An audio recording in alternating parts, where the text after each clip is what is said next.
Hello and welcome to my YouTube channel where we share safe real estate investment tips, talk about property law, and share credible real estate investment opportunities here in Nigeria. Basically, every video on this channel is an asset to real estate investors and property buyers.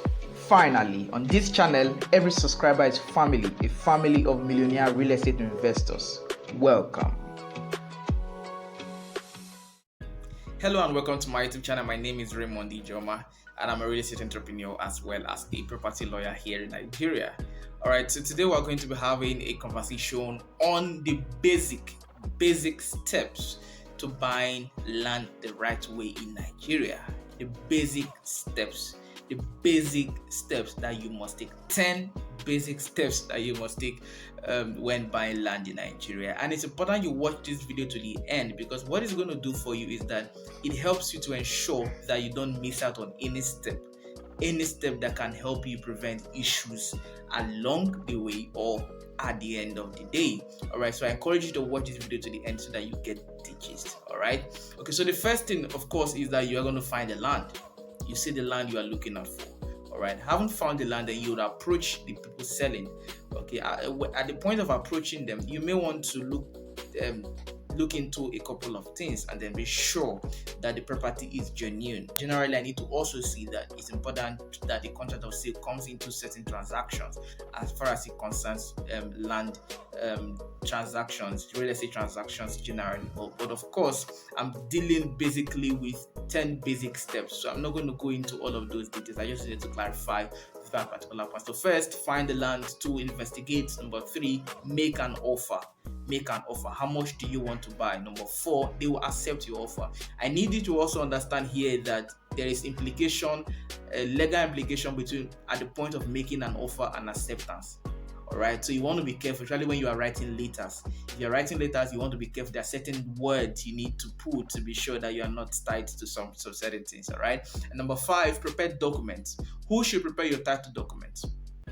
After you've closed on the deals and everything, you've settled on fees and everything, cost of land and everything, you now talk about who should prepare. No need to talk about who should prepare the title document. The next step ordinarily should be who should prepare the title documents. And generally, the person that should prepare the title document is a lawyer to the buyer. The lawyer to the buyer generally should be the ones, as it should be, is that the lawyer of the buyer should be the one preparing the title documents.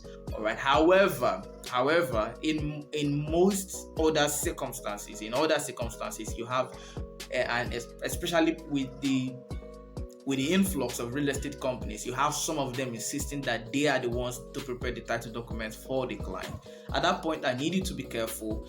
I need you to apply certain caution. Be sure of what you are signing, and yeah, I understand. Generally, it's not supposed to be that way, but it's important that you also know what you are getting into. If they are selling, it's not all of them that there are issues with them. I know certain reputable real estate companies back here that I feel very comfortable with them doing title documents. All right.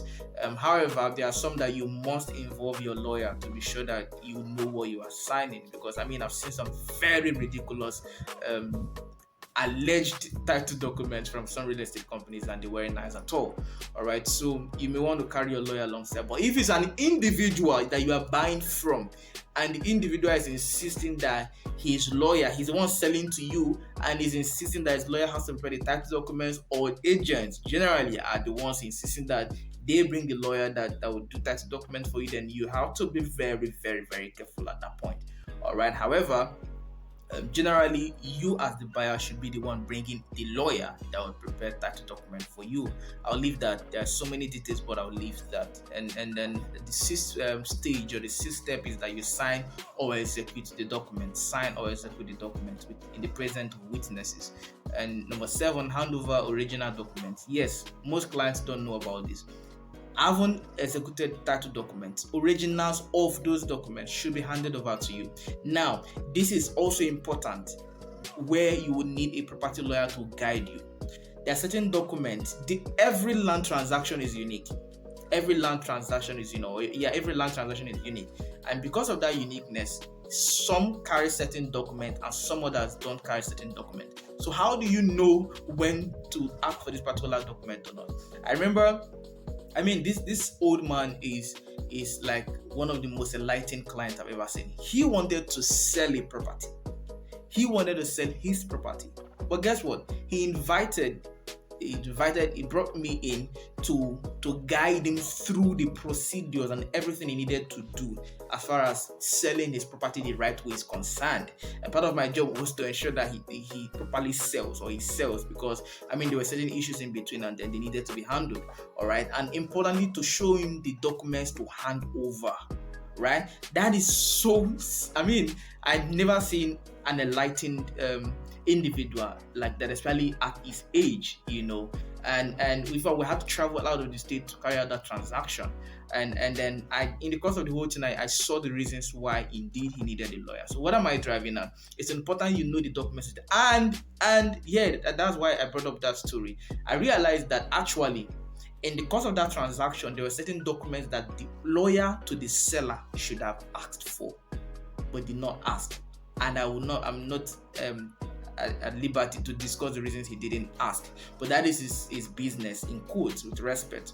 All right. And if actually they needed those documents, or some of which, or a couple of them, weren't available, but at the end of the day, it's a lawyer's job at that point, or the person's job, the people's job at that point. But generally, what I'm trying to establish is your lawyer would have to guide you on the right documents to ask for, to insist that it's yours, or to get, because even sometimes the seller does not even know the right documents to hand over. All right, so generally you should get the originals of the documents, and also there are certain circumstances that you may not get the original, so you would have to carry your property lawyer alongside to be sure of that. And then next is, if there are tenants, you'd have to reach out to the tenants to be sure, and also in fact, before buying, ensure that tenants are aware that you want to sell, and that they insist that the seller takes you there, and then you will do proper introductions and all of that, or through letters, correspondence, or whatever you do. But it's important that the tenants are aware that the property is going to be sold, and that they would be leaving soon enough. That's if there are tenants. And then also, I missed that other point in the last step. If the tenants also living there, or it's a property, not a land, with keys, then keys should be handed over at that point. Whoa, I can't believe I forgot the part where payment is supposed to be made. All right, payment is supposed to be somewhere around the point of execution. Payment is supposed to be, some people insist that the buyer sent money before the transfer, the sign, or some others insist that the seller signs the document before this transfer title. But either way, it's not a problem. You can be in the same office, in the same domain, and everything will be done. You just have to know how to go about it to be sure that nobody's running away with anything. All right. And having reached out to tenants, take possession. It's important that having bought the land, take possession one way or the other. Either clear the place, survey the land, just do whatever you can to take possession. Active physical steps towards establishing your ownership. All right. And finally, register your title. I'd encourage you to register your title. I would encourage you to register your title, and that means you'd have to get a C of O, or you get a governor's consent in respect of that particular property. And that should be what I have for you today. These are very important, very, very, very important. And of course, this I just picked a summary of these with more extensive explanations, detailed explanations, elaborated explanation on this particular subject matter. This is just a tiny part of one title in my book titled "Don't Get Scammed: All You Should Know Before Buying Any Property Here in Nigeria." All you should know. Don't get scammed. All you should know before buying any property in Nigeria. You can get access to that book by clicking the first link on the description section of this particular video, and then you have access to that book in less than 3 minutes. You pay a token to get all the knowledge that you can, so that you ensure that you don't get scammed when buying any property back here in Nigeria.